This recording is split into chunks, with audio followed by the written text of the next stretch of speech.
Hello everyone, welcome back to my channel. আমি রিয়া। আমার mini ব্লগে তোমাদের সকলকে জানাই স্বাগত। আশা করি তোমরা সবাই খুব ভালো আছো, আমিও খুব ভালো আছি।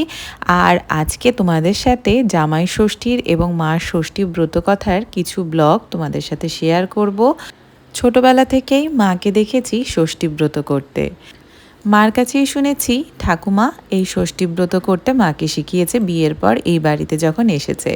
আসলে ষষ্ঠীব্রত করা হয় সমস্ত সন্তানের মঙ্গল কামনার্থে। আমার মাও তাই জন্য ছোটোবেলার থেকেই এই ষষ্ঠীব্রতটা করতো। আর ছোটোবেলায় তো ভারী আনন্দ হতো। মা এই ষষ্ঠীব্রত করে বায়নার থালায় নতুন জামা দেবে, আর সেই নতুন জামাটা সন্ধেবেলা হলে কখন গায়ে দেব। এখন তো বড় হয়ে গেছি, আরও অনেক রকম কিছু আশেপাশের পারিপার্শ্বিক অনেক রকম চিন্তা ভাবনা জড়িত হয়েছে। তাই আগের ছোটোবেলার মতো আনন্দ না হলেও যেহেতু নতুন নতুন বিয়ে হয়েছে, জামাই ষষ্ঠীর একটা আনন্দ তো আছেই বটে।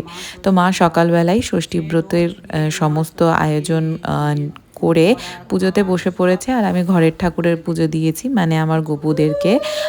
আর এই ষষ্ঠীব্রততে মেন যেটা লাগে সেটা হলো পাখা, ধান, দুব্ব, তারপর ষাটের জল, যেটা ছোটোবেলাতে এই ষাটের জল নেওয়ার জন্য যেন কখন থেকে উৎফুল্ল হয়ে থাকতাম যে মা কখন ষাটের জল দেবে।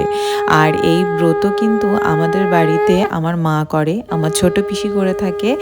আর এখন তো দেখি বাজারে গিয়ে, যখন আমি গিয়েছিলাম কেনাকাটা করতে পুজোর বাজার, সকলেই দেখছি একটা করে পাখা কিনে নিয়ে যাচ্ছে। আমার মা তো পুজোর জন্যই এই পাখাটা কিনে থাকে। আর দেখো সুন্দর করে কিন্তু পুজো দেয়া হয়ে গেছে, এখন আরতি হচ্ছে। যতই বলো না কেন, পুরোনো দিনের এই নিয়মগুলো আমার মা কিন্তু এখনো অবধি যতদিন পারছে ততদিন করে যাচ্ছে। আর আমার তো বেশ ভালোই লাগে পুজো করতে। যে কোনো পুজো করতে আমার ভীষণ ভালো লাগে। আমার মনে হয় যে এই পুজো, এই অনুষ্ঠান, এগুলো বছরে এরকম এক একবার আসে, আর এটা আমাদের ঐতিহ্যকে বজায় রাখে।